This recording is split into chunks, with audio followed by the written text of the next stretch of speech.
Hi అండి. ఈరోజైతే chicken biryani చేశాను. Sunday special. ఎలా చేసానో ఒకసారి చూసేయండి. చాలా బాగా వచ్చింది చికెన్ బిర్యానీ అయితే. అందులో మటన్ గ్రేవీతో కూడా సర్వ్ చేసుకున్నాను. చాలా బాగా వచ్చింది బిర్యానీ. ఫస్ట్ 1 కేజీ రైస్ తీసుకొని ఒక గంట పాటు నానబెట్టుకొని పక్కన పెట్టుకోవాలండి. నెక్స్ట్ ఒక పెద్ద సైజు ఉల్లిపాయలు ఒక 3 తీసుకున్నానండి. 3 తీసుకొని సన్నగా కట్ చేసుకోవాలండి ఫ్రైడ్ ఆనియన్స్కి. అదేవిధంగా స్టవ్ ఆన్ చేసుకొని కళాయి పెట్టుకొని ఆయిల్ వేసుకోవాలండి. ఆయిల్ వేడెక్కిన తర్వాత ఉల్లిపాయలు అయితే వేసుకోవాలండి. ఉల్లిపాయలు వేసుకొని బాగా ఫ్రై చేసుకోవాలండి. గోల్డెన్ బ్రౌన్ వచ్చేటట్టు వేయించుకోవాలండి. వేయించుకొని పక్కన పెట్టుకోవాలి. నెక్స్ట్ చికెన్ కూడా బాగా కడుక్కొని పక్కన పెట్టుకోవాలండి. అదేవిధంగా మీరు బిర్యానీ ఎందులో చేస్తున్నారో అందులో చికెన్ అయితే వేసుకోవాలి. చికెన్ వేసుకొని మసాలా సామాన్లు అయితే వేసుకోవాలండి. మసాలా పౌడర్ అయితే ఒక పెద్ద స్పూన్ ధనియాల పొడి, జీలకర్ర పొడి, గరం మసాలా, చికెన్ మసాలా, మటన్ మసాలా అయితే వేసుకోవాలండి. మసాలా పౌడర్లన్నీ వేసుకున్న తర్వాత ఒక పెద్ద కప్పుతో పెరుగు కూడా వేసుకోవాలండి. పెరుగు వేసుకొని అందులోనే ఉప్పు తగినంత ఉప్పు కూడా వేసుకోవాలి. మీ టేస్ట్ తగ్గట్టు ఉప్పు, కారం కూడా వేసుకోవాలండి. ఒక 2 స్పూన్లు కారం వేసుకోవాలండి. నేనైతే కారం వేసుకొని ఒక 2 స్పూన్లు అల్లం వెల్లుల్లి పేస్ట్ కూడా వేసుకోవాలి. అలాగే ఆయిల్ కూడా వేసుకోవాలండి. ఇందాక ఫ్రై చేసుకున్నాం కదా ఉల్లిపాయలు, ఆయిల్ కూడా వేసుకోవాలండి. వేసుకొని ఒక 5 పచ్చిమిర్చి కూడా వేసుకోవాలండి.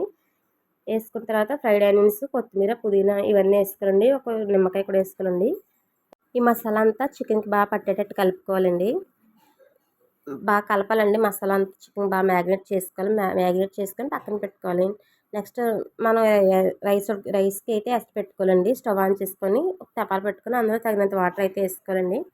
వాటర్ వేసుకొని అందులో మసాలా సామాన్లు కూడా వేసుకోవాలండి. బిర్యానీ మసాలా సామాన్లు, చెక్క, లవంగ, బిర్యానీ ఆకు, మసాలా సామాన్లు వేసుకోవాలండి. అందులోనే నెయ్యి కానీ ఆయిల్ కానీ వేసుకోవాలండి.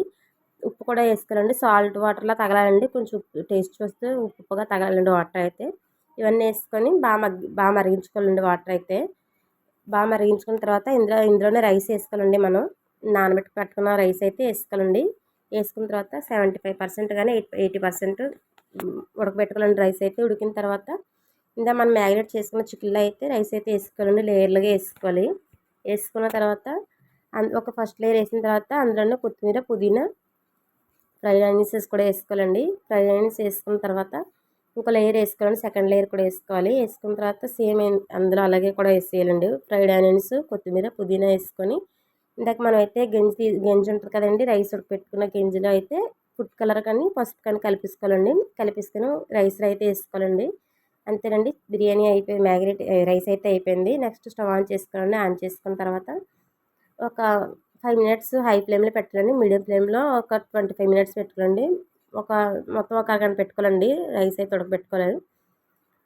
దాన్ని ఆవిరి బయట పోకుండా మనం ఇందాక గింజ ఉంటుంది కదండి, ఆ రైస్ ఉడకబెట్టుకున్న గింజ అయితే బరువు పెట్టుకోవాలండి. అంతేనండి, చికెన్ బిర్యానీ అయితే రెడీ అయిపోయింది. మీకు కనుక నా వీడియోస్ నచ్చితే లైక్ చేయండి, షేర్ చేయండి, సబ్స్క్రైబ్ చేసుకోండి.